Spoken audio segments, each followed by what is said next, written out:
سلامونه دوستانو، ستړي مشئ. الله تعالی دې وکړي چې روغ به وئ راته. د دې نړیوالو پروازونو او متحده عربي اماراتو ویزیټ ویزو باره کې خورا زیاتې پوښتنې کړی کیږي. نو دا چې زه نشم توانېدلی چې هر یو کس ته بیل بیل ځواب ورکړمه، نو همدې له وجې ما ښه وبلله چې ویډیو درته پرې تیاره کړمه. ځینې ملګري چې اوس مهال متحده عربي اماراتو کې په ویزیټ باندې دي، دوی وایي چې د پروازو بندېدو له وجې که چیرې زمونږ ویزې ختم شي نو موږ پسې غرامه راځي او که نه، نو دې باره کې هم معلومات درکومه. هیله لرم چې تر پایه پورې مې ملتیا وکړي. ښه دوستانو، اول به د ویزیټ ویزو باره کې معلومات درکړمه. متحده عربي اماراتو په 8مه میاشت کې په رسمي ډول اعلان وکړ چې دوی به د 8مې میاشتې 30 تاریخ نه واړو هیوادونو ته ویزیټ ویزې خلاصې کړي.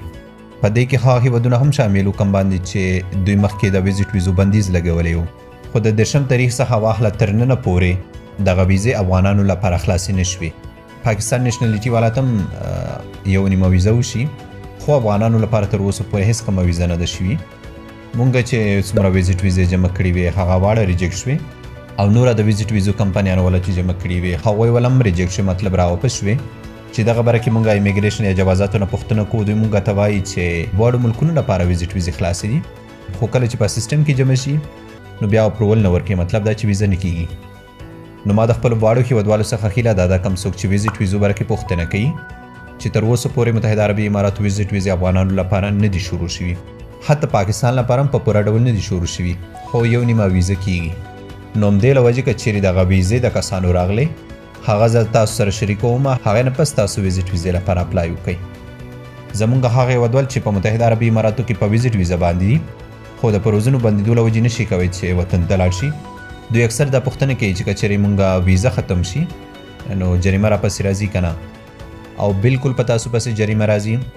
کوشش وکړئ چې ویزه مو د ختمېدو څخه مخکې نه وي کوئ، ولې چې پروازو څه پته نه لګي. اوس به راشم نړیوالو پروازونو باره کې به درته ووایم. دوستانو، نن د کابل هوایي ډګر رئیس یو کلیپ خپور شو، کوم چې دغه کلیپ کې داخلي پروازونو سره سره نړیوالو پروازونو باره کې هم معلومات ورکړي وو. تاسو لږ دا کلیپ وګورئ. د نړیوالو پروازونو په رابطه باندې د بعضو هیوادونو پروازونه فسیوي دي، البته د تخنیکي ستونزو له کبله هغه دقیق وخت ځکه نه شو ښودلی چې تاسو ته بهتره معلومه ده. تخنیکي ستونزې داسې یو شی دي که موږ نن ورځ وکړو ممکن دا څو ورځې واخلي، او که موږ یې هفته وکړو ممکن سبا فعال شي. کوشش کوو چې څو ورځې فعال شي.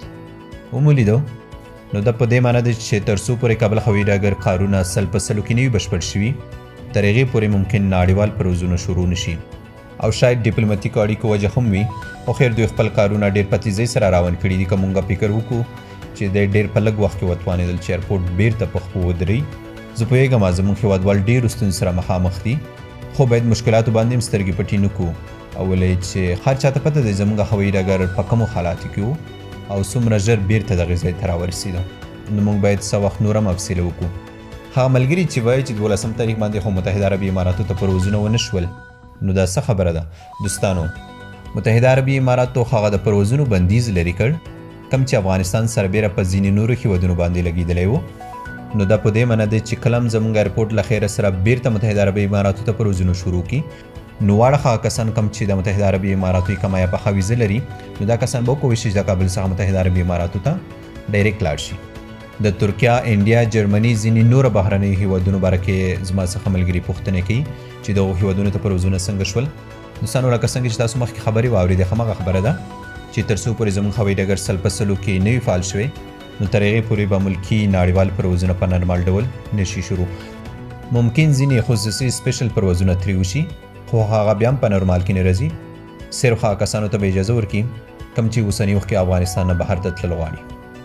نور انشاءالله تاسو احمد ټایمز تعقیب وئ، که څه نوي معلومات راتلل هغه تاسو سره زه لازمي شریکوم. په اخره کې ستاسو دعاګانو او سپورټ نه د زړه له کومې مننه کوم. ښاد او آباد اوسئ.